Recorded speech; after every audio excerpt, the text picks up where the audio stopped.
Okay, 2015 Howl at the Moon, little video because I actually shot some at the race with Dot, who I say I always do these videos for, and I do, or anyone else that has some time to waste.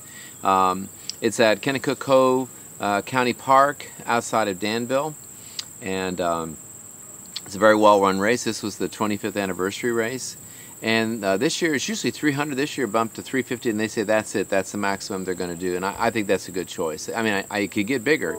They had hundreds of people. He said, the director Mark said that they had, I think he said, a couple hundred or more, asked to get in the race, and so it sold out very quickly on Earth Day. Actually, I think the night before, and it been doing that each year, and so it was sold out. I'm going to say 12 hours. I know it's less than 24 hours. So it's a nice race. You just go do this 3.29 mile loop as much as you want, primarily on dirt. If you cross a few roads, and then near the end you go up a blacktop hill and down the road a little bit, and then you get back through this last bit of trail. And I think it's a good place to do a first ultra, which it was my first ultra, I think, in 2011. A chiropractor told me about it, and I got in the race, and I've done it ever since. 8-hour event, and you can look at the chart and you can see some people would just want to get a half marathon, or someone to get a marathon, and they get to that and they stop. Last year it was my first event after my you-know-what, and I walked barely a half marathon, and so this time I was hoping to get a 50K. And I did, my goal was to try to keep everything, each loop, 45 minutes or less. And I did for the first 4. It went very well. To be honest, this was the most pain I've had in a long time for some, I don't know, reason. I've not really been running, so that probably made a difference. But it wasn't uncomfortable, just downright hurt, whether I walked or ran. So I ended up actually walking most of it pretty quickly, because I'm a pretty fast walker, and I'm going to get that even faster. So I was pretty much on time, under 45 for the first 2, right around 45 for 3 and 4. 5 and 6, man, I guess I just lost concentration. I might have talked to a few people along the way, which will slow things down. And it was nice cloud cover, as you'll hear us talk about, for much of the race, not the first 2 or the last 2 hours, or maybe a little more. It did get pretty warm, probably the mid-80s, and the humidity just really ramped up. I think the top mileage was 55, which is not a record. I think someone's gone beyond that. And so I wanted 9 loops. 10 loops would have guaranteed a 50K. I wanted, if I could get to 9 loops and do enough out and backs at the end, you can do, it's a quarter of a mile out, quarter mile back, so you can you can pick up half mile. So I did 3 of those loops and didn't really have time to do a 4th. So I picked up a mile and a half. So I ended up at 27.82 or something like that. So technically it's an ultra, and that's fine. But when I did my last 2 laps, I got my speed back, 7 and 8. I sat down one time to do something, but maybe for 3 or 4 minutes and Susie got to come this time at our canopy. Otherwise, I was on my feet the whole time, and when I finished, I stopped in, checked. Susie checked in with my score.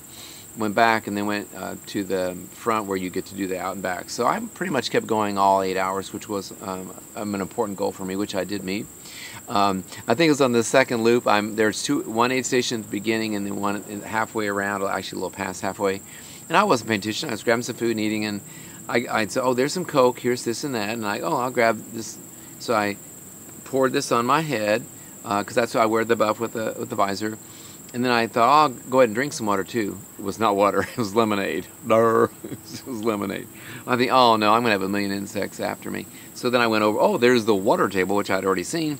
So I took my buff off and washed it out really well, and washed off my head, and no bugs bothered me. But oh well, I know many people have done that, so I never have. I thought, you're stupid for doing that, and of course there I did it.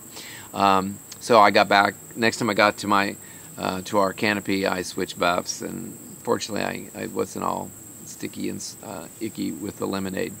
Other than that, it went well. I got to see a bunch of friends, and it's a good race. I tend to like the 24-hour events more now, especially, bang for the buck. So that might have been my last run at Howl at the Moon. As nice as it is, I think I'll just focus in on the 24. And I don't think I'm going to do July or August events anymore. It's just going to be crazy hot, but that's okay. All right, so I think that's one other thing. Nope, that's pretty much it.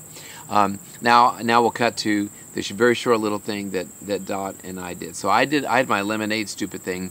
As you'll hear, she had a wardrobe malfunction event that she will happily tell you about it, which I think is hilarious. So here we go. Bye.